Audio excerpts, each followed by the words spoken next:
You're watching the Movie Dawgs. We bark about the movies and nothing but the movies.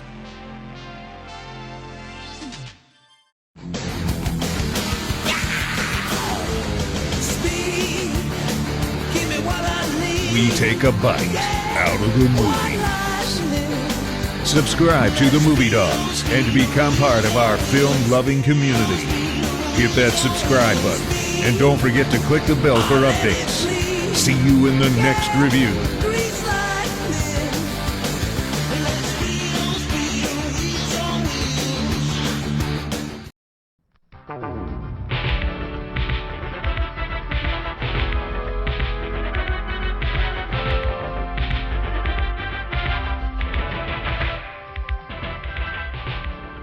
Welcome to the doghouse.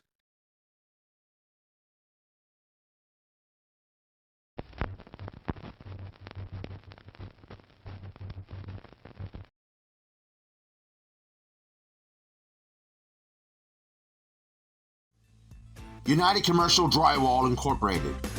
The absolute best that Seattle has to offer, ladies and gentlemen.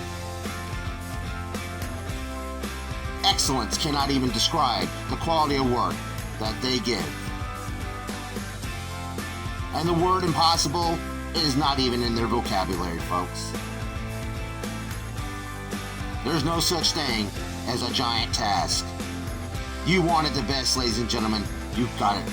Right here, United Commercial Drywall Incorporated. Look them up on the World Wide Web.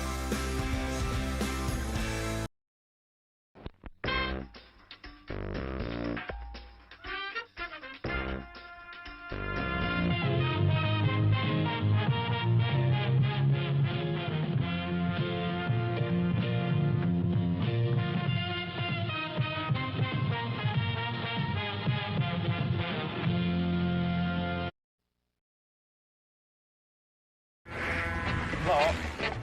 Mr. Kinter! Oh, you're back again. Yeah, I wanted to make up for last week.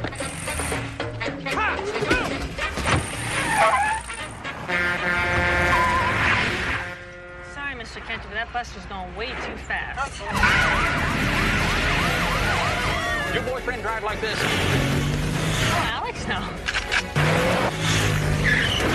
Alex is so completely different. You are officially on vacation. I was going to surprise you tonight, but it's a cruise. Caribbean. Since we last saw Annie, some things have changed. This almost seems too perfect, doesn't it? Some things Want me to step on your feet? haven't.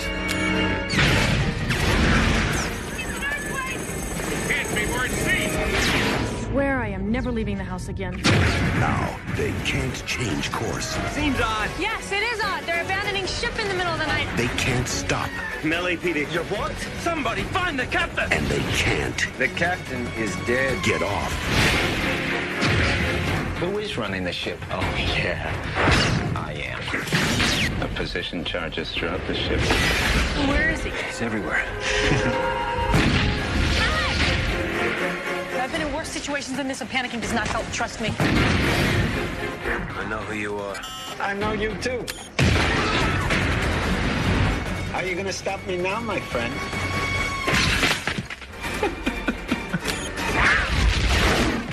That was odd. What kind of cop are you? You're gonna get us all killed!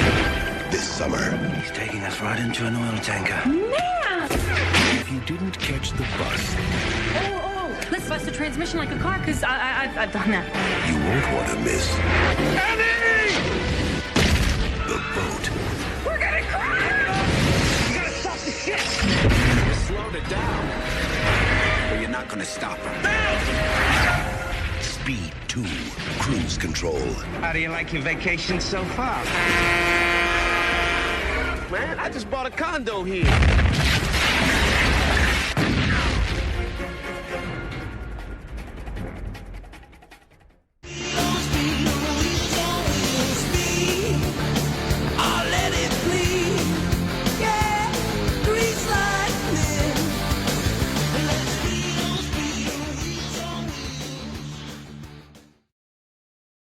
And welcome, ladies and gentlemen, to a new episode of the Movie Dawgs Show. All right. Well, around this time last year, I was treated to a big surprise. My speed review ended up just taking it off the chart. I mean, just taking off. And I was really pleasantly surprised and very humbled. And it ended up becoming the highest viewed episode of the show's history. And it is now sitting at the number 2 spot of my most viewed video ever in the history of the 10 years that this channel's been around. So I figured, like all true sequels, I'm going to give it another shot. And I'm going to talk about one of the worst sequels ever made in the history of films. It's not the worst, but it's damn near in the top 5 if you ask me. Speed 2 Cruise Control, which has a returning Sandra Bullock, replaced Keanu Reeves in the image of Jason Patrick, and possibly not the best villain in the world, played by one of the guys who can play one of the best villains in the world, William Dafoe. This movie came out in 97, summer of 97. Returning is the director, Jean Dupont, who directed the first film. He had just got done doing Twister, and he was on a roll. He had 2 big hits, and I guess he thought third time would be even a bigger charm. And he ended up not really this. Okay, I'm going to be honest. This is a shit show. This movie sucks. It sucks. I'm not going to beat around the bush or sweet coat it anymore. This movie sucks. I mean, really, a bag of dicks. Don't cuss a lot on this channel, but this movie sucked. I watched it just recently to get myself re-familiar with it because I didn't like it the first time I saw it. Didn't like it the second time around when it first came out on DVD. I borrowed it from my brother, and I told him, thanks again for wasting my time, because this is the guy who let me, begged me to watch Roger Corman Fantastic Four bootleg that he had. This movie is just a dumpster fire. They did not bring back Graham Yost, who created this and wrote the original one, and they didn't even bother to try to get Josh Whedon to come back and do some of the whimsical little touch-ups that he did in the first film. Now, this is just, goes to show that the director, I guess, started to believe his own hype, or thinking that he can do no wrong, and nothing against the guy. Honestly, I can't remember what else he did after Speed 2, because Speed 2 just, it bombed. I mean, it was like either $110, $160 million budget, and it only made $164.5 million in the box office. That's a big drop off, and just the story did not go well. It just didn't work, and you had these generic what I call side cast, the supporting players, just be given a bunch of one-liners here and there that, and you didn't really care about them. You just didn't give a shit like you did with the passengers on the bus. At least you got to know them a little bit more. The biggest problem, of course, the absence of Keanu Reeves. A lot of people, there was so much speculation on why Keanu Reeves decided not to go back to this. Some say because the script sucked, which it did. I mean, it's obvious. And just it didn't work. With nothing against Jason Patrick, but what really made Speed 1 work was the chemistry between Keanu Reeves and Sandra Bullock. In this film with Jason Patrick, it was pretty much insert new guy, new name, but keep the lines, and touch up a little bit on, the guy's origins a little bit, just so there's a cohesive story, which, he was an LA cop too, on SWAT, and a lot of things raised more questions. It made it look, for me, even at the time, even for some of the people that I knew, a lot of them was like, that makes Annie a tramp. Which you can't do that. When you look at Sandra Bullock, it's very hard to make Sandra Bullock look she's just got that wholesome look, and that it's Sandra Bullock. But she's like, what happened in between with her and Jack? They briefly mentioned him, and and then kind of jumped over it, not wanting to go into full detail. I don't know. I mean, but saw another guy that had Jack's job, and decided, oh well, see you later, Jack. I want to jump on this guy. And anyway, it raises a lot of silly questions. As I said, it's and Joe Morton shows up for a small cameo. He's in the film no more than 5 minutes, and honestly, he's just standing there, and then he sees Annie at the car, at the end of the climax of the big opening, and he's like, Annie, and then he kind of walks off, and that was it. I'm like, I would have been a little bit more insulted, as an actor that had a really major role in the previous film. It just, and Jason Patric and Sandra Bullock just didn't have any chemistry. Really didn't have any chemistry at all. It just didn't work. I mean, it was like they're always kind of keeping themselves separated when they were walking together. It's like, trying to keep that, I don't know if they were more effectively trying to visually call the space between them, because they were just only together for 6 months. And, she's already acting like, this is, I don't know, it's 6 months. I mean, I don't know. 6 months, you're lucky to even, the guy buying breakfast still, but I mean, and nothing just fell flat. I mean, the beginning of the film, Annie's getting her driver test. Tim Conway is a driving instructor. You get a few little chuckles out of this, because Tim Conway was a, comical genius, wonderful timing. But it was just, again, it just, you could feel that this was, it had the potential, even if it was a bad script, that the chemistry of Keanu Reeves and Sandra Bullock would have worked. Again, the studio actually put out a really nasty, little hit piece, that Keanu Reeves wanted to do Dog Star, which was his band that he was touring with, which he does now to this day. He kind of reunited with them, and he wanted to travel with his band, and he wanted to be a musician, which honestly, I don't think it was bullshit.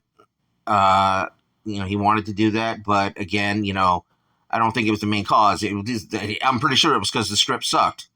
And the fact that, also Keanu Reeves, I think not too long before, got into a motorcycle accident. And my understanding, this is the motorcycle accident that, cut him from his, in his abdomen. And, the guy got no belly button now. If you see the pictures, I mean, the guy got really messed up, and I just didn't want to get into physical condition that he was in the first film. And Speed, I think came out in 94, 93, 94.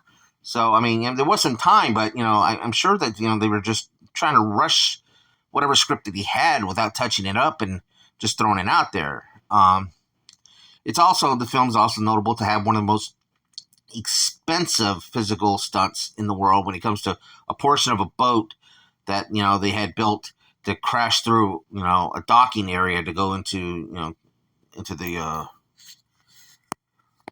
the boating area, on the unloading area. But again, it just doesn't work. I mean, the film was released June 13th, 1997. Largely negative reviews from the critics, who criticized the story, the characters, the absence of Reed, obviously, and the setting of a slow-moving cruise, which, I want to get into this piece right here real quick, though. Siskel and Ebert, who I idolized a lot, even as a kid, gave this film 2 thumbs up. It's one of the things that I just could not believe, that this piece of shit of a film got 2 thumbs up to one of the worst sequels ever made. I just couldn't understand it. I mean, it was, it was just a box office bomb. The plot just sucked. I mean, yeah, the character, Jason Patric, Alex Shaw, I guess, as I said, he didn't have he didn't have nothing against Jason Patric. I mean, he was wonderful in Lost Boys and other films that he's been. We watched The Beast. There was this movie called The Beast. It's a World War II movie. Wonderful film. He was amazing in it. It came out around, a little bit before this movie, a couple of years before this movie, but it was just an amazing movie.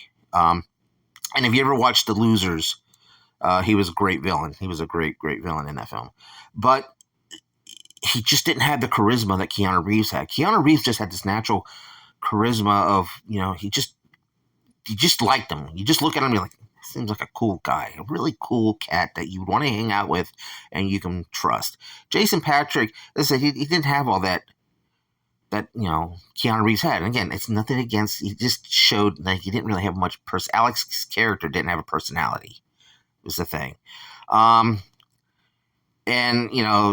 William Dafoe is this computer hacker who's, he takes over the ship. Honestly, it gets to the point where I don't even know why he hijacked the ship. It just, because he has to use leeches to suck out the poison that's in his body that's going to kill him eventually. And he wants his mind. I really don't know. I mean, he steals some diamonds. It's like all a bunch of different villains that got written for this sequel, ideas and concepts. They just got rolled up into one villain, and they're like, well, we'll make him a computer hacker, because computers were starting to really take off when it came to the World Wide Web and hacking and all that stuff. But it just didn't work. And it was, as I said, it was just like, let's throw darts at the wall and see what we come up with type of, what would you come up with? Now, another thing that really bugged me about this is that when it comes to the supporting cast, there's this deaf girl that you see at the table. And then Alex notices her. I guess he notices her because he knows sign language, he tells, he starts communicating. But the thing is that it made it so uncomfortable that every time, Alex would look around, hey, there she is. He's looking at her. He's smiling at her. Really, it just did not look. It just, I understand if they, he struck up a conversation with her and, and just trying to, make her, happy because her father was kind of being a bit of a grouchy asshole towards her. But I don't know. It just seemed weird. Just really weird. He would, I don't know. It struck me. It just struck me. And I mentioned that years ago when I watched this movie the first time with my brother. My brother kind of looked over and he goes, kind of right, dude. And I had a conversation with Josh about this just recently, and I told him about how weird that particular situation was, and he's like, I totally agree. It was kind of cringy, and I don't know what they were thinking. I guess they had the best intentions, because at the end of the film, I'm gonna be giving a lot of spoilers. He's after the boats crash and all that, because I'm not gonna go through fucking details. This flipping details. This movie, I don't want to talk about it much anymore. I've only been into this review for about 20 minutes, and I won't be done here soon. But the climax of the film, of course, Annie gets herself caught again after the boat. And I'm gonna tell you. Well, let me hold off for a minute. The propellers that you see on this boat, underneath this boat, there is no way those small little son of bitches that look no bigger than, I don't know, something that would propel a pontoon boat, push a boat that big. That is a seaborne legend. Those son of bitches are huge back in them days. And there is no way the propellers that you would see. If you have look the movie up on YouTube and everything, the scenes with the propellers and Speed 2. Those, just no way that those propellers would have been able to push that boat. Anyway, but where was I? Oh, yeah. After all the hijinks and everything, they're trying to stop the boat and crash it into other boats to slow it down. And, even the crew captain, Bo Spencer, everybody knows who he is. He played in the Walking Tall movies. Really great character actor. And also you get to see Jango Fett. He was the first officer. I can't remember the name. He also played Aquaman's dad, and he also plays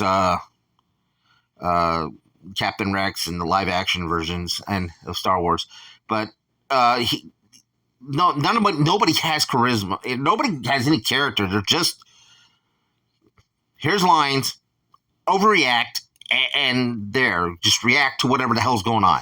We'll add all those stuff in later. That's how the acting seems to me. But anyway, back to Sandra Bullock and her character Annie. She gets kidnapped again by the bad guy towards the end, and of course, you got to go.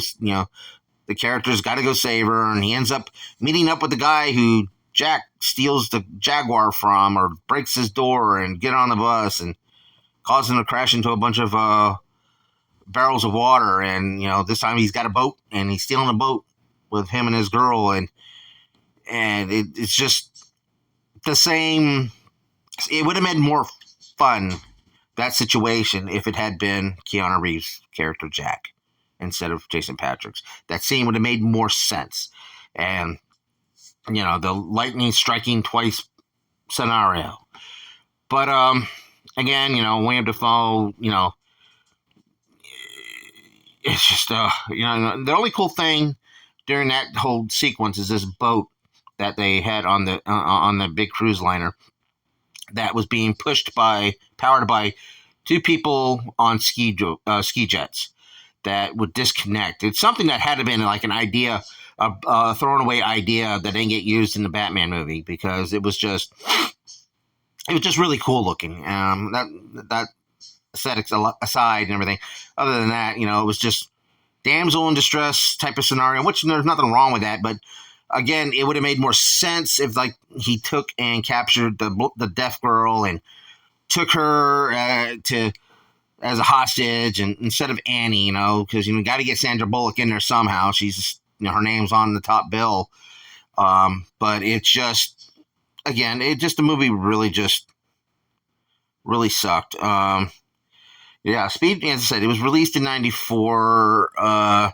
And it was just positive due to word of mouth, and of course right away the sequel's being discussed. The director was contractually obligated to direct the sequel, which is one of the reasons why I guess he says, "Well, if I'm going to have to do it, I'm going to do it my way."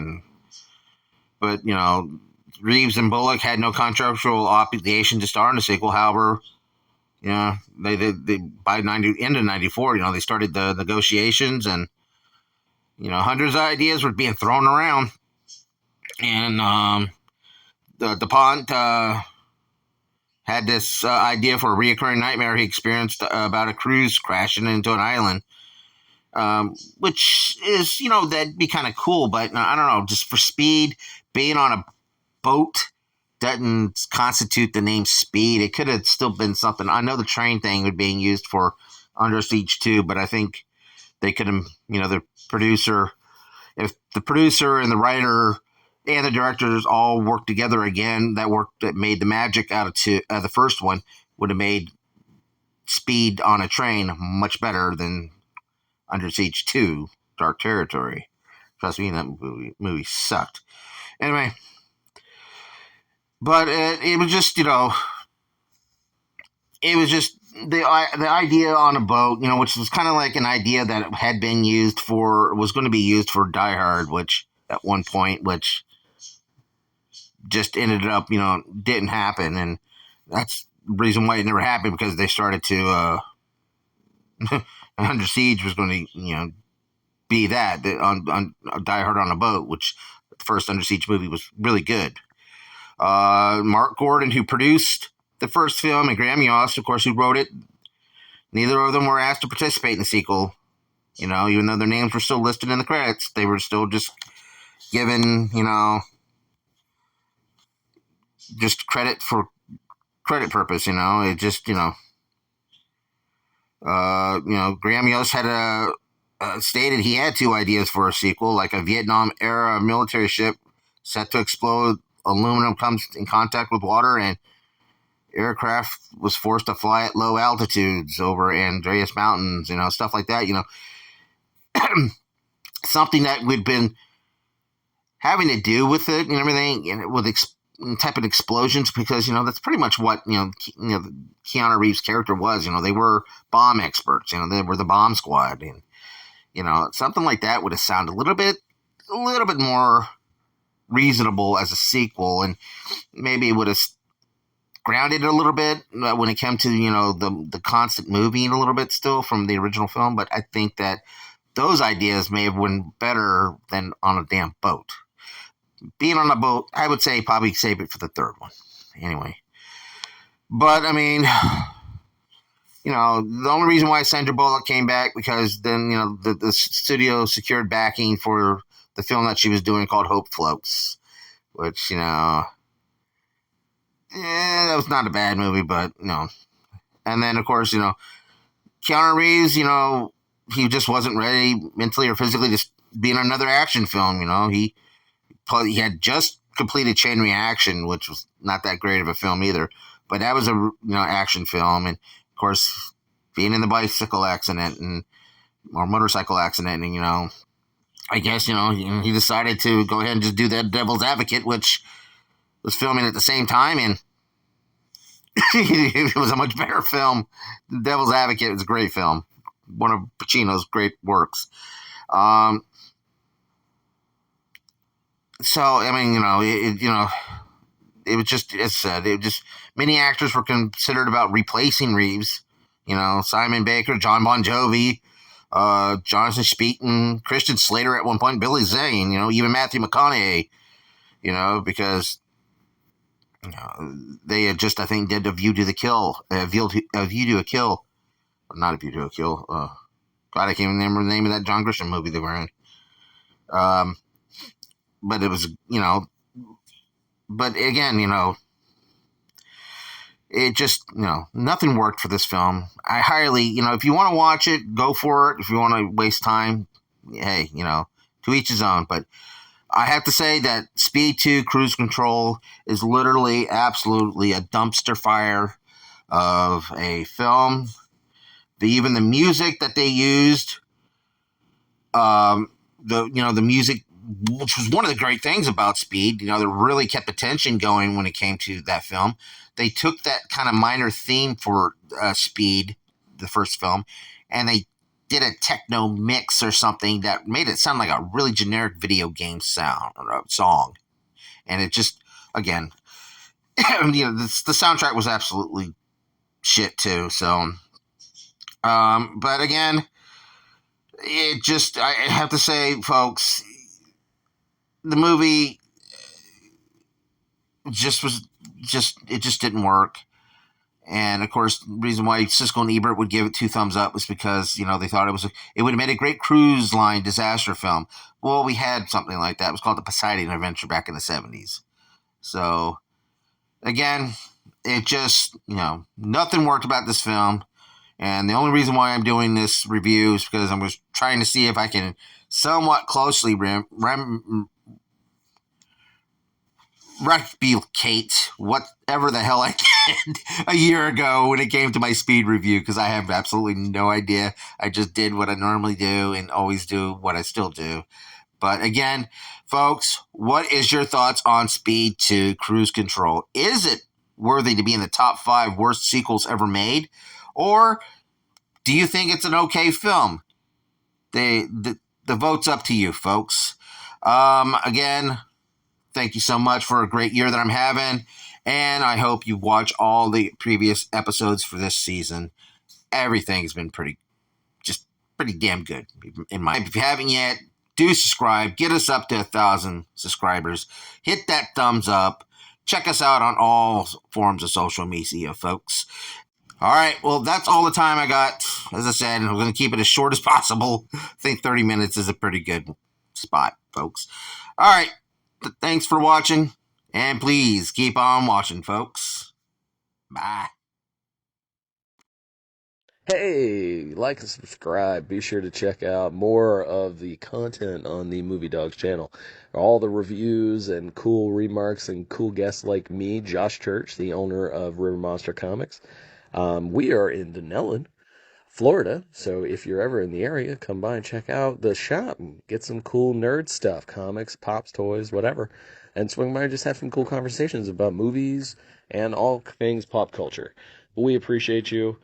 See you soon.